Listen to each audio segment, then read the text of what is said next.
Welcome to SportsBeat KC, the Kansas City Star's daily sports podcast. It's Tuesday, January 12th, and I'm Blair Kerkhoff. It's playoff time for the Chiefs, and maybe that's something we take for granted these days. After all, this is the franchise's sixth straight postseason appearance. They carry the title of Super Bowl champion, and they're the favorite to win it all again this year. These are heady times in Kansas City.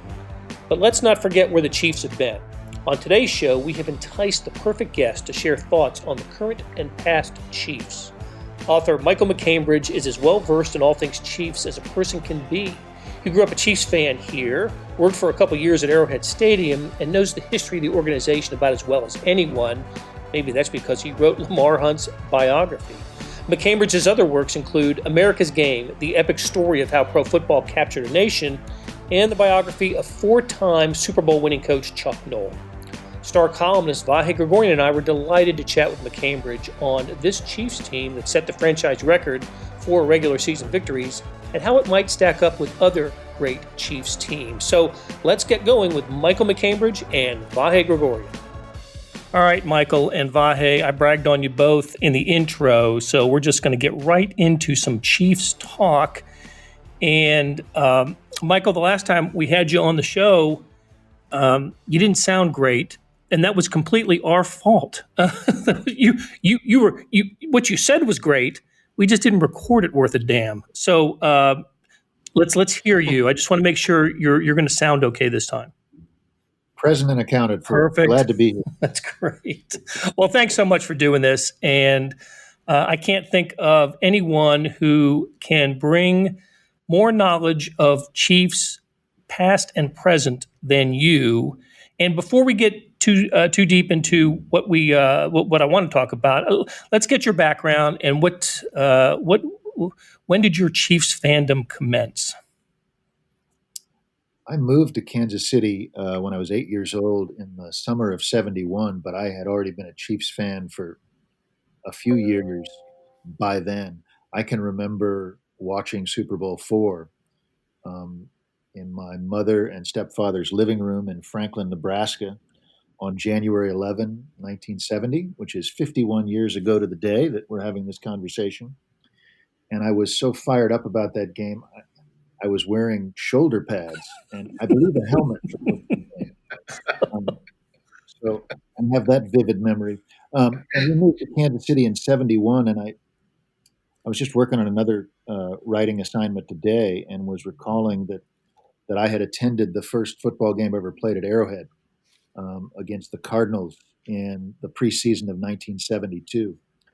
So I graduated in '81, but have come back to Kansas City often since then. My mother no longer lives in Kansas City, but in a real sense, when I go back, the Harry S. Truman Sports Complex feels a lot like home. So were you more Chiefs than Royals as a youngster, or equally into both? Well, it was really hard to be deep into the Chiefs in the mid '70s for obvious reasons you're aware of. But I would say that football was my first love, but also, went to a lot of baseball games, a lot of Royals games, and, to grow up in the late '70s in Kansas City, that was a time that was defined by the Royals' quest to topple the evil empire. Which was finally done in the 1980 playoffs. So there were a lot more baseball memories from my high school years than football memories, although I did work for a couple of seasons at Arrowhead in a polyester leisure suit, nominally working crowd control, which where I was and my stature at the time usually meant just calling for backup if there was a fist fight in section 328, which there often was back then. It occurred to me that the farther you got away from the field, hence 328, you were more likely to see some fisticuffs going on. I feel the need to chime in here with my own background in security work. Please do. As part of the Spectagard group in Philadelphia that actually worked the Philadelphia Stars games as the team managed and run by Carl Peterson. But more to the point, the motto of Spectagard was deter and detect. So backup was really the thing. All right. So before we get moving, I'll share my my stadium employment story. When I was 13 and 14, I sold sodas at North Carolina State football games, just going up and down the stands. Ice cold Coca-Cola, ice cold. So for like 50 cents, I'd sell a Coca-Cola, and then the guy would buy one and then pour half of it out and pours bourbon in it. So it was like, wow, that's what people do with Coca-Cola. So anyway, all right, on to the business at hand. The Chiefs head into the divisional round on Sunday against the Cleveland Browns, of all teams, the Cleveland Browns. And this is not the first time that the Chiefs enter the playoffs with the best record, not just in the AFC, they're the top seed, of course, in the AFC, but in the NFL. They were 14-2, Packers were 13-3. Chiefs ended up with the best record in the NFL. By my count, this is the sixth time in history of the AFL and the NFL that the Chiefs had or matched for the best record in professional football. Did not always work out well for the Chiefs. It did early on, but not always well for the Chiefs. So, Michael, if you can take us down memory lane a little bit, especially in the 60s, those years of Chiefs finishing with the best record in the AFL, those did work out for Kansas City. Well, I also think we need to remember that the playoff seeding system was not nearly as sophisticated. And so in both 1962 as the Dallas Texans and 1966 as the Chiefs, they had the best record in the AFL, but still had to play the AFL championship game on the road. In 71, they tied the Dolphins for the best record in the AFC, but because the playoffs then were in a rotation system, the wild card team that year, the Colts, got to play the division winner with the worst record, the 9-5 Cleveland Browns, while the Chiefs and Dolphins staged their double overtime epic. So the seeding system that we all know and are comfortable with developed after that year, and after a year later in 72, when the Dolphins were undefeated but had to go on the road for the AFC Championship game to Pittsburgh. Those 2 years, I think, were the beginning of a change in the consensus and a feeling that home field advantage was something you earned. And by the end of the 70s, certainly by the time the Chiefs were relevant again, that was the system. So then you've got 95 with the inexplicable loss to the Indianapolis Colts, about which I think we all agree no more need be said. Correct. That is one of the coldest times I've ever been, coldest experiences I've ever had. And I think it was after that game that I realized, I internalized deeply, you need to bring cardboard with you into the stadium on cold days, or your feet are just going to be ice blocks, which is what mine felt like.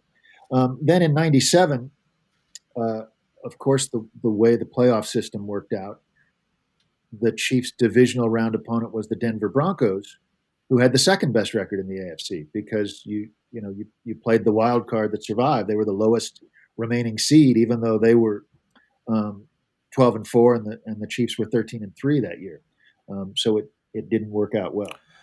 Neither time. 0-1 for the Chiefs in the playoffs in those years. And correct me if I'm wrong, but Bono was the 95 quarterback. Gerbach was the 97 quarterback. And then those were the only 2 years that the Chiefs were obviously not the only 2 years they were number one seed, because they were number one seed in 2018 and won the first playoff game, lost the AFC Championship game, of course, to the New England Patriots. So, Michael, is there a different sense about this team, this season, this 14-2 best record in franchise history edition of the Chiefs?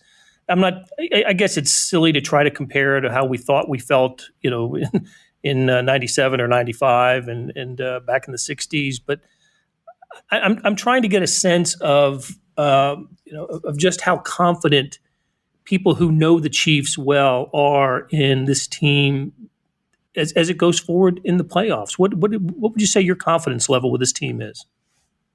Well, I'm from the Midwest, so I'm not one to talk a lot of smack. But I feel more confident than I did when Steve Bono was the Chiefs quarterback. And I feel more confident than I did when Elvis Grbac was the Chiefs quarterback. I think the thing, we've touched on this in discussions before, and Vahe and I have talked about this, and you guys and Sam have written about it.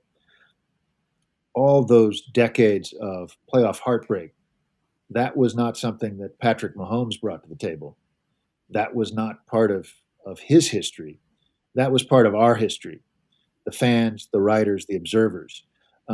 And so I think that the biggest difference now is this is probably the first time that the Chiefs have consistently and arguably had the best quarterback in pro football. And so that changes things. And this team is particularly well coached, particularly deep at the skill positions, and as you guys have written about, has shown a great deal of character in the last couple of seasons. And so I think that, speaking for a lot of fans, going into those games in 95 and 97 and 03, when the Chiefs had the bye but not the top seed, right, we were not able to see the Indianapolis Colts punter all day. Those games were, I think, the dominant feeling I had going into those games was fear. And so it feels different this year, right? Because the Chiefs have proved they can play with anybody. It's been almost forever since the Chiefs have been blown out of a game. If you count that Chargers loss in Week 17 with the junior varsity, that's the worst loss they've had since Mahomes has been a starting quarterback for the team. So I think that is the big difference. Right. I think that, and Vahe and I know we've talked about this, that there's as you said, there is a pre-Mahomes and a post-Mahomes history with the Chiefs, and maybe it's more fair, and certainly speaking to someone who knows the Chiefs' history as well as you do, Michael, that we should probably say a post-Dawson, pre-Mahomes history with the Chiefs, and then post and then where we are now currently. I was watching the Browns Steelers game and following it on Twitter. And of course, the Browns got off to that incredible start, right? 28-0, 35-10 at halftime. Then they kind of lightened up a little bit in the third quarter, and then Ben Roethlisberger got going. The Steelers defense made a couple of stops, and it was amazing to see the reaction from Browns fans on Twitter. Here we go again. I can't see. I can't watch. I can't. Keep in mind, the lead never got below, I think, 11, right, for the Browns. But their fans were just beside themselves in fear and concern and just anger, all the emotions that I think Chiefs fans felt about their team in the playoffs until, I don't know, maybe it took Mahomes beating the Colts, right, and almost beating the Patriots in the 2018 championship game to eradicate those concerns. But boy, Browns fans had it in abundance on Sunday night. I'd go even a step further. I think that I don't know that all the demons were exorcised by beating the Colts. I think that Texans game was the evidence that something had changed. When you can come back from 24-0 down and win going away, that to me was the game that felt different, because it also sort of it got beyond the heartbreak of losing the coin flip and the offsides penalty and all the other elements that led to the heartbreaking loss in the 2018 AFC Championship game. Michael, one thing I've always wondered, and I think I saw it this way at the time, but it was just, a supposition really. Did you, after that Patriots game, did you feel like that was just another in the hideous pile of postseason things that reinforced that feeling? Or did you, I felt like it was still the start of something. I can honestly say I felt that at that point, that it was a signal of better days ahead. But I wouldn't know what it was like to be enduring that for 50 years either. Well, it was definitely, I think we talked about it at the time. It was definitely hopeful, but at the same time, you had to start wondering how many times a team could get home field advantage in the playoffs, and how many times a team could get a bye and still not get to the Super Bowl. And last year, of course, was 50 years since they'd been to the Super Bowl, and I think that there was certainly some feeling among the Arrowhead faithful in the first quarter of that Texans game that here we go again. Yeah. But after that, and here's the thing, after that, I was at the AFC Championship game, and even being down 10-0 and 17-7, I didn't have the same feeling of dread that I'd had because, we now have the magic unicorn quarterback, and we saw what he could do, and he did it again. Same thing with the 49ers in the Super Bowl. I didn't feel as the sense of dread that I had felt before that Texans game.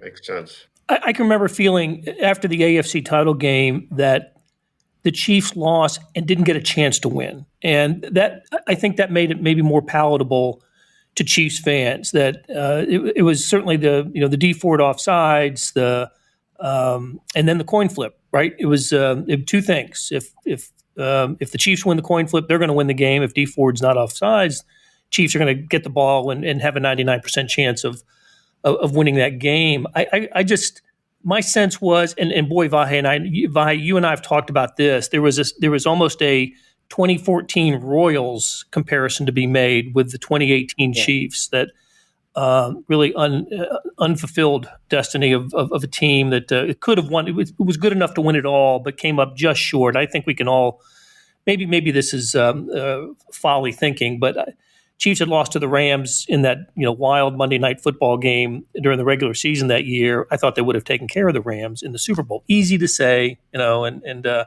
no basis in anything. I'm sure Rams fans would totally disagree with that. But Chiefs beat the Patriots that night, and I think we're looking at perhaps a team that's already won 2 Super Bowls. Right. Agreed. It's funny, Blair, as we speak, I actually, before we started this, the last thing I had called up on my screen was for some research I was doing. It was a headline about the resemblance between the 2019 Chiefs and the 2015 Royals. Current vibe reminiscent of chemistry that buoyed KC Royals to magic run. And part of that, of course, all these parallels are a little forced, but it was definitely what you just said. Sort of part of that was kind of that preamble. Yeah, I've written that too. Boy, we're going to feed off of that for a long time, I believe. It's just just how we roll. Hey, let's take a quick break, and we'll be back with Michael MacCambridge and Vahe Gregorian. Hey, it's Blair. We have a special subscription offer for SportsBeat KC listeners, unlimited digital access to the Kansas City Stars' award-winning sports coverage. Sign up now for 1 year of Sports Pass for access to all the sports news, features, and columns presented on the kansascity.com site, and it's only $30. That's a 40% savings off our regular rate. Your subscription will automatically renew after the initial term at $50 unless you tell us to cancel. Your subscription helps support the sports coverage of kansascity.com and the Kansas City Star, and that support has never been more important.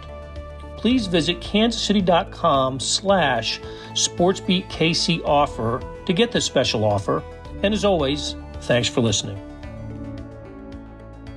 Okay, we're back with Michael MacCambridge and Vahe Gregorian. We're talking Chiefs, playoff week, divisional round. Cleveland Browns are the opponent on Sunday, 2 p.m., or as Sam McDowell reminded me, 2:05 p.m. Better get that right. 2:05 p.m. Sunday kickoff at Arrowhead Stadium. There will be, 17,000 fans in the building. I don't know. What do we make of the Chiefs going 8-0 on the road and 6-2 at home? I guess we have to throw one of those out, right? With the home finale was against the Chargers and the starters didn't play. But there is. I mean, their 2 losses did come at Arrowhead. Again, does Patrick Mahomes change everything? Just even silly things like this? Well, I think what we what we know, the data that is clear is the Chiefs are just as good on the road as they are at home, but you'd still rather be at home. And Andy Reid has an excellent track record coming off a bye week. I know there's been a lot of talk about the Chiefs playing it really close to the edge, 7 straight victories by a touchdown or less. But when I look at this season, I think the consensus 4 best teams that the Chiefs have played this year are the Ravens, the Bills, the Buccaneers, and the Saints. And when I look back at those games, the one common theme that runs through those 4 games is not just that the Chiefs won all 4 of those games, but they had a stretch in each of those games where they totally dominated the other team. I mean, they got down to Baltimore 3-0 and scored 27 of the next 34 points. Buffalo scored to go up 3-0 in that game, and the Chiefs wound up 23 of the next 30 points. Same thing with Tampa Bay. They jump out to a 17-0 lead, and then the Buccaneers start to rally, and by the end of the third quarter, it's 27-10. And the Saints, even though that was a very tough game, we saw almost like a basketball game between 2 fast break teams, where they'd go on runs. The Chiefs scored the first 14 points, and then you'll recall the Saints came back and took a short lead, 15-14, and then the Chiefs immediately responded with 2 touchdowns. And when the Saints got back in range, that's when that last drive with the field goal to put it away. So I do think one of the points that needs to be made about this Chiefs team, and this is probably true of any real quality championship team, is they do rise to the occasion against better opponents. And so I think that's worth noting going into this unknown of what it's going to be like playing a very good Browns team. I love that observation. Of the 240 minutes in those 4 games, what did they led for what, 225 of them? I mean, it's and not only that, all of them were on the road, and they were against Josh Jackson, Josh Allen, Tom Brady, and Drew Brees. So all 4 teams remaining in the playoffs, and in fact, those teams meet each other this week, right? Ravens, Bills, and Bucks and Saints. You're absolutely right, Michael. They played their best football against the best team. So while I'm looking for nits to pick against how they performed against the Panthers and the Falcons and the Broncos and others, they really did have just moments of excellence during the games against the very best that they played this year. I think that's what you want. If you're pulling for a team, I think that's what you want to see from your team. You don't want to play your best game of the year against the Jets or the Falcons, that's for sure. Right. I'll have to look up Mahomes' stats in those games, but he was the winning pitcher in all 4 of them. And I know, in the Ravens, he was throwing touchdown passes to Anthony Sherman and Eric Fisher, and just had some, he had some great numbers in those games. So who knows? So I take off the table the question I was going to ask about concerns because of the way the Chiefs finished the regular season. The Week 17 game against the Chargers notwithstanding, they didn't play their best ball at the end. Mahomes' stats were different. I think Sam Mellinger's pointed out that defenses played the Chiefs a little differently. The Falcons deserve a lot of credit for the way they came into Arrowhead Stadium with absolutely nothing to play for, and coach had already been fired. And the Falcons gave the Chiefs all they wanted in that game, I think maybe at that point, so that's Week 16, Week 17, they rest the starters, and so I don't know. The national impression seems to be that the Chiefs are still the Super Bowl favorite. They are the betting favorite everywhere. They would be favored against any NFC team in the Super Bowl. But maybe it was tempered a little bit by the way that the Chiefs and Mahomes played in the last few weeks of the season. Do you buy that? I do, but I also think from the standpoint of a Chiefs fan, very happy about Cleveland upsetting Pittsburgh.